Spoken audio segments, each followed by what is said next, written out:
Tu regardes les autres avancer, lancer des projets, investir, créer des choses. Et toi, tu réfléchis encore. Tu analyses, tu hésites, tu attends le bon moment.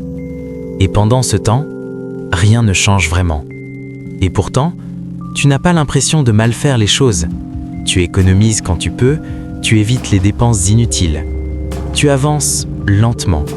Mais au fond, il y a cette question qui revient toujours. Pourquoi j'ai l'impression de stagner alors que je fais tout correctement? Je vais être honnête avec toi. J'ai ressenti exactement ça. Une situation stable, un revenu confortable, une trajectoire logique. Mais malgré tout, je sentais que je passais à côté de quelque chose d'essentiel. Bienvenue sur la chaîne Infini Richesse. Ici, nous partageons toutes les notions inspirantes sur la richesse et l'investissement. Si cela t'intéresse, assure-toi d'appuyer sur le bouton s'abonner et de mettre un pouce bleu à cette vidéo si ça t'aide. Je m'appelle Jeff Bezos, et si aujourd'hui je peux te parler de richesse, d'investissement et de succès, ce n'est pas parce que j'ai toujours été sûr de moi, c'est parce que j'ai compris quelque chose que la plupart des gens ignorent encore. Voici le truc. Pendant des années, j'ai travaillé à Wall Street, un environnement compétitif, stimulant et surtout très bien payé. Mais un jour, je suis tombé sur une statistique. Internet grandissait à un rythme de 2300% par an. 2300%. Je me suis dit, je dois faire partie de ça. Mais voilà le problème. Quitter mon job, c'était risqué, très risqué. Et c'est là que j'ai pris la décision la plus importante de ma vie.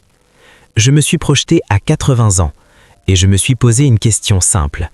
Est-ce que je vais regretter de ne pas avoir essayé? La réponse était évidente, oui. Je savais que je pourrais accepter l'échec, mais je ne pourrais pas accepter le regret. Alors j'ai quitté mon job, j'ai pris ma voiture et j'ai traversé le pays pour créer Amazon dans un garage. Pas d'investisseur au début, pas de garantie, juste une idée et une conviction.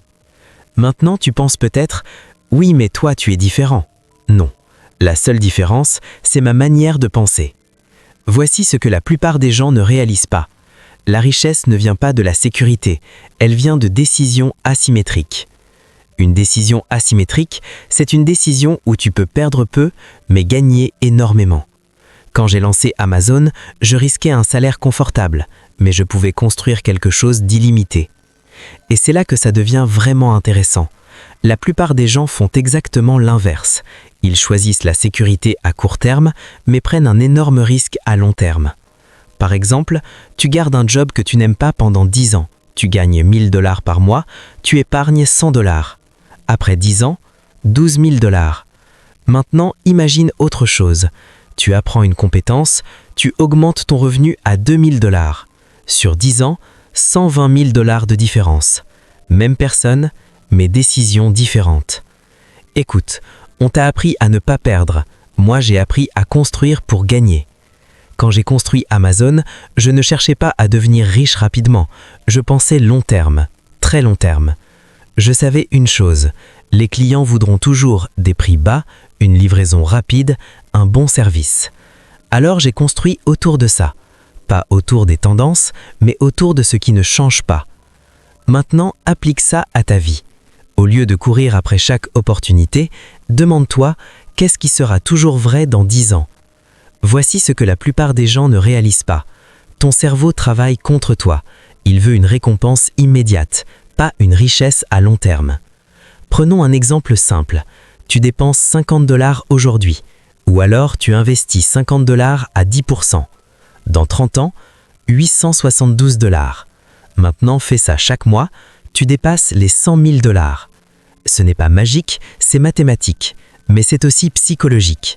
Parce que le vrai combat, ce n'est pas contre l'argent, c'est contre toi-même. J'ai aussi compris une autre chose, le levier. Il y a 3 types de leviers, les personnes, l'argent, la technologie. Et aujourd'hui, la technologie est la plus puissante. Avec Internet, tu peux toucher des millions de personnes, créer une entreprise, vendre, automatiser. Mais la majorité des gens consomment au lieu de créer. Ton téléphone, c'est soit une distraction, soit une opportunité. Et c'est là que tout se joue. Quand j'ai commencé Amazon, rien n'était facile. On a perdu de l'argent pendant des années. Des années. et beaucoup de gens pensaient que j'étais fou, mais j'avais une vision. Voici ce que la plupart des gens ne réalisent pas. La richesse est exponentielle. Au début, tu ne vois rien. Puis, tout s'accélère. C'est comme pousser une voiture. Au début, c'est difficile. Puis, elle avance toute seule. Maintenant, tu te demandes sûrement « Qu'est-ce que je dois faire concrètement ?» Voici ce que je te dirais. Pense différemment. Arrête de chercher la sécurité, cherche les opportunités. Investis en toi. Tes compétences sont ton meilleur actif. Utilise le levier. Internet est ton allié. Pense long terme. Si ça ne marche pas sur 5 ans, oublie. Patience. Les résultats prennent du temps. Écoute, je ne suis pas devenu riche du jour au lendemain. Je suis devenu riche le jour où j'ai compris ça. Tu ne peux pas construire quelque chose de grand en jouant petit. Alors oui, tu vas douter, tu vas avoir peur. Les gens ne vont pas comprendre. Mais laisse-moi te poser une question. Quand tu auras 80 ans, est-ce que tu regretteras de ne pas avoir essayé? Parce que moi, c'est cette question qui a changé toute ma vie. Et aujourd'hui, peut-être que c'est elle qui va changer la tienne.